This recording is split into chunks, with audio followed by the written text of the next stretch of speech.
যুক্তরাজ্যের লন্ডনে বসবাসকারী বাংলাদেশি সম্প্রদায়ের অবদানের প্রতি শ্রদ্ধা জানাতে হোয়াইট চ্যাপেল স্টেশনে বাংলা সাইনবোর্ড স্থাপন করা হয়। ভারতে ব্রিটিশ শাসনে থাকার সময় থেকে লন্ডনের হোয়াইট চ্যাপেল অঞ্চলে বসবাস করতে শুরু করেন বাঙালিরা।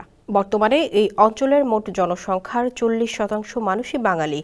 ইংল্যান্ডের অধিকাংশ বাঙালি থাকেন এই অঞ্চলে। সেখানে আগে থেকে বহু দোকানের নাম রয়েছে বাংলা ভাষায়। দীর্ঘদিন ধরে দাবি ছিল হোয়াইট চ্যাপেল স্টেশনের নাম যাতে বাংলাতেও লেখা হয়।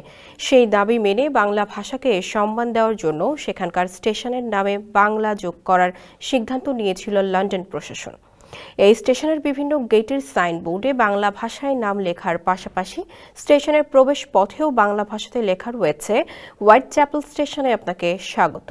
তবে এখন সেই বিষয়টি নিয়ে ক্ষোভ জানিয়েছেন ব্রিটেনের আইন প্রণেতা গ্রেট ইয়ারমাউথের এমপি রবার্ট লুই। স্যান্ডেলিনা সো, রূপচর্চায় আভিজাত্য।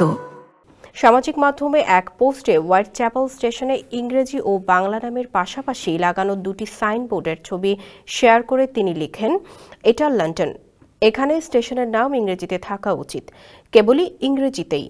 তার এই পোস্ট অল্প সময়ের মধ্যেই বিতর্কের ঝড় তোলে।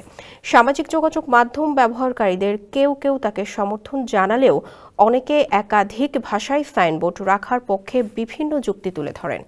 অপরদিকে সামাজিক মাধ্যম এক্স এবং টেসলার মালিক ইলন মাস্কও ইয়েস লিখে লুইর দাবির প্রতি সমর্থন জানিয়েছেন।